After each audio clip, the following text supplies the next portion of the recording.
Peace be with you. Friends, we come now to the holy season of Lent, one of the most important periods of the liturgical year. During Lent, the church asks us to do three things. It's really activity-oriented. We're asked to pray, to fast, and to give alms. What I want to do in this sermon today is just say something simple about each of those three essential Lenten activities: to pray, to fast, and to give alms. So first of all, prayer. I always love John of Damascus's definition of prayer. He says, to pray is to raise the mind and the heart to God. To raise the mind and the heart to God. Think of, in the course of our day, we're preoccupied with so many different things, right? Our job, our family, are we achieving our goals? Are we getting ahead? Why did that person insult me? Am I impressing that? But we're obsessed with all these particulars, and that's okay. But the trouble is, in that process, we rarely raise our minds and hearts to God. Prayer is a kind of friendship with God. It's cultivating a relationship with God. Not leaving behind everything else in our lives. In fact, all of that should be related to God. But prayer is explicitly tuning in to our friendship and relationship with God. So during Lent, we are asked to pray more intensely, to pick up our game in regard to prayer. You know, the spiritual writer Thomas Merton was asked one time, what's the best thing I can do to improve my life of prayer? And Merton responded, take the time. And I've always loved that. It wasn't something esoteric. He just said, take the time. It's like if you're trying to cultivate a friendship with someone and you never spend time with that person, you never see him or her, you never call him or her, etc. Well, you're not really friends, are you? You don't take the time to be with that person. Same with God. So Lent, we take the time to cultivate our friendship with the Lord. Now, how do you do it? Well, there are 1,000 ways to pray. And a lot of that depends upon your own personality, your own style. I'll make a couple of suggestions. The rosary prayer, one of my favorites. I bet most of you listening to me right now have a rosary around the house somewhere. Maybe your mom had it or your grandmother had it. Maybe it's sitting in a drawer somewhere gathering dust.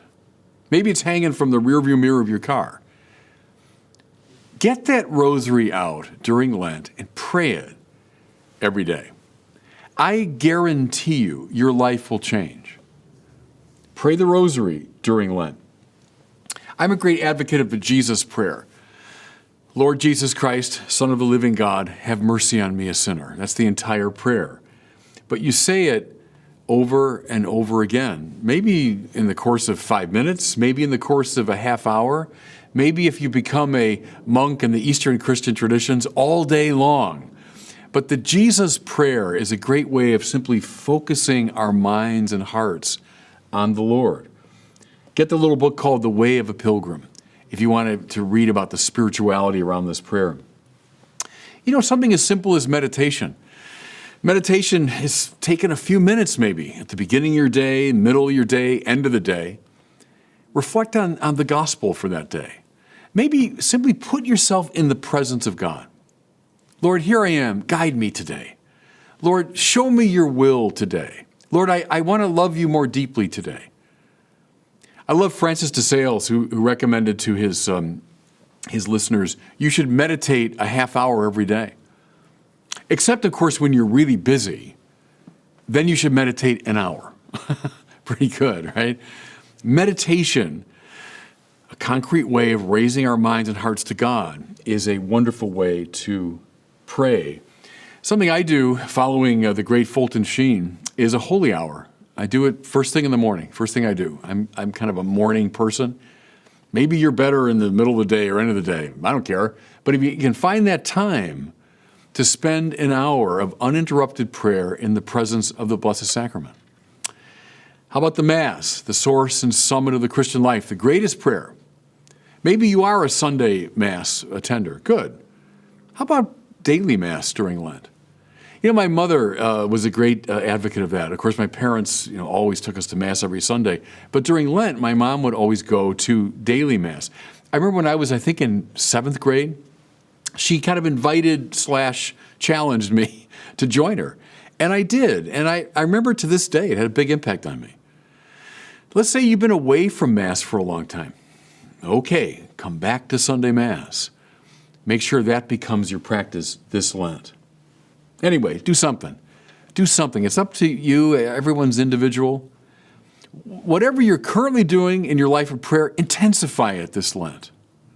Raise your mind and heart to God. Okay, second activity of Lent, we're called upon to fast. Now, first of all, keep this in mind, everybody. Catholics are not Puritans. We're not Gnostics. We're not dualists. We don't despise the body. We don't think the natural desires for food and drink and sex and pleasure are bad things. So let's just be really clear about that. Fasting should have nothing to do with that kind of fussy, anti-materialist Puritanism. That ain't it. Here's, though, why we fast. Again, if I can quote Thomas Merton. Merton said that the desires for food and drink and pleasure and sex are in a way like little kids. Now, parents of little kids know what I'm talking about. Is little kids want what they want when they want it, right? Give me, I want this, I want it now. And a good parent is not going to indulge every desire of their kids. I mean, they have to caution their desires. They have to control them. Well, Merton says those naturally good desires in us, and precisely because they're the desires for life, thinking of food and drink and sex, it's to keep ourselves alive and keep our species alive. That's why they're so powerful. But they have to be disciplined, now listen, so that the deeper hungers of the heart and the soul can emerge. Jesus says in the Sermon on the Mount, how blessed are those who hunger and thirst for righteousness. What does that mean? They're thirsting for a right relationship with God. If all you're doing is indulging your hungers and thirsts for, food and drink and sex, then the deeper hungers don't arise. So we fast so as to control and limit and put in their proper place these sometimes too insistent desires. That's why the Church recommends during Lent that we abstain and that we fast from certain types of foods. Good. Maybe that desire has become too dominant in your life. Maybe it's type of drink. I mean, look alcoholism in our society. Maybe, dare I say it, think of the drive, the sexual drive. Pornography is a giant problem in our country, especially among men. And so are these desires becoming so dominant that the deeper hungers don't arise? Well, we fast, therefore, and Lent is a time for that. So what would I recommend? Well, first of all, follow the Church's basic requirements. They're not that demanding, are they?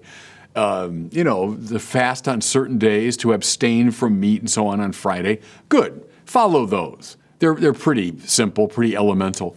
But one thing I find, everybody, though I'm not real good at fasting from food, I must say, but often when Lent comes to an end, I realize the one thing that really reminded me that it's Lent was the Friday abstinence. It was such a visceral reminder of Lent. So I think it's good that way.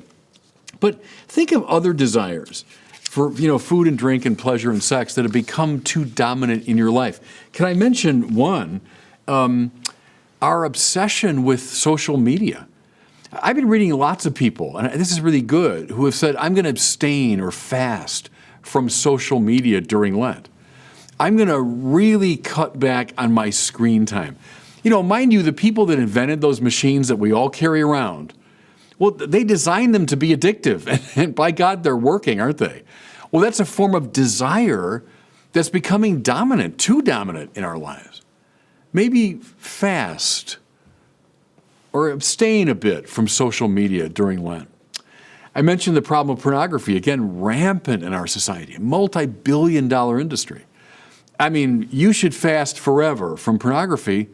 Start this Lent.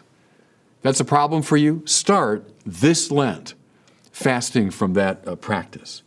So we pray, we fast. The third thing we do in Lent is we give alms.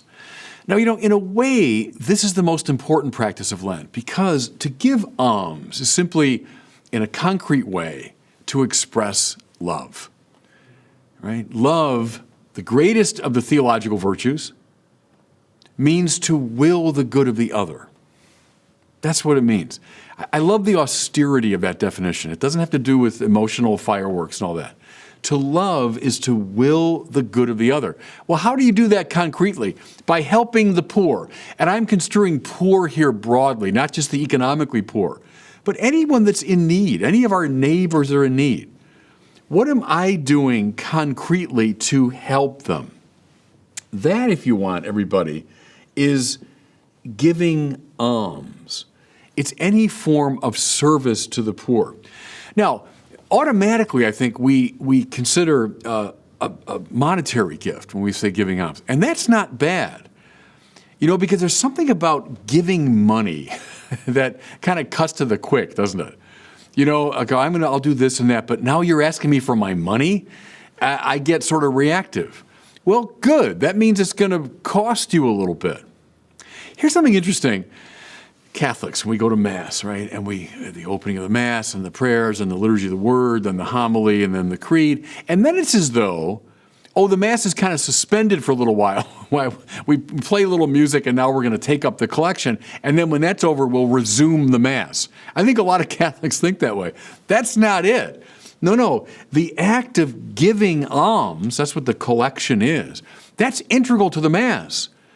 Because what we're doing is preparing to join ourselves to the sacrifice of Christ. And so we make concretely a sacrifice. Good. That's essential to the Mass. Well, during Lent, we are encouraged now to give alms in a more intense way. What might I recommend here? Well, here's an old biblical idea I've always liked, to tithe. To tithe means to give 10% of your income. Okay. Maybe it's a way to, when you do your taxes and here's exactly what I took in this year, now take 10% of that, make sure you're giving that away somehow to the poor. Maybe you say for the 40 days of Lent, you figure, now how much do I make during that period? All right, take 10% of it, give it to the poor. It's something clean and clear and concrete about that I've always loved. Here's a simple one. Maybe your custom is to tip 15% at a restaurant. Tip 20% during Lent. Maybe you tip 20%. Well, tip 25% during Lent. Simple. Maybe during Lent, purposely carry around with you some kind of loose change or loose bills so that when people ask you on the street for money, you got something to give them. Now, I know it's a complicated issue, but how about you say during Lent, I'm going to give to anyone that asks me. That includes, by the way, when mail comes in, people are soliciting money from you. Maybe you just make an act of faith. You say, Lord, I'm going to trust in your providence that whatever request is made of me, I'm going to respond favorably. Okay, that's something you can do. Maybe set up a poor box in your house. This is an interesting practice. Just a simple box, put it by the door. Anytime you leave the house during Lent, put something in it. And I'm not saying how much. Put $10, $1, 25 cents. I don't care what it is. But you're concretely reminding yourself of your obligation to the poor every time you leave the house. More generally, in terms of giving alms, go beyond just money. Perform one of the corporal or spiritual works of mercy in a very focused way during Lent. Now, we don't have time to go into all that. Go online and look them up. Feed the hungry, give drink to the thirsty, et cetera, et cetera. Look up the corporal and spiritual works and say, you know what? For these 40 days, I'm going to pick one of these, and I'm going to do it more intensely. So, Lent begins. Let's not do this, everybody. Now, here I'm accusing myself, trust me, that when we come to the end of Lent, that we're going to say, Lent kind of came and went, and I didn't do that much. Nothing much changed in my life. Don't let that happen. Pray, fast, give alms. Maybe take one suggestion I've made from each of those categories and do one of them. Or take one idea from any of the categories and say, I'm really going to go all the way with this idea. I don't care. That's up to you. But Do something this Lent. Pray, fast, give alms. And God bless you. Thanks so much for watching. If you enjoyed this video, I invite you to share it and to subscribe to my YouTube channel.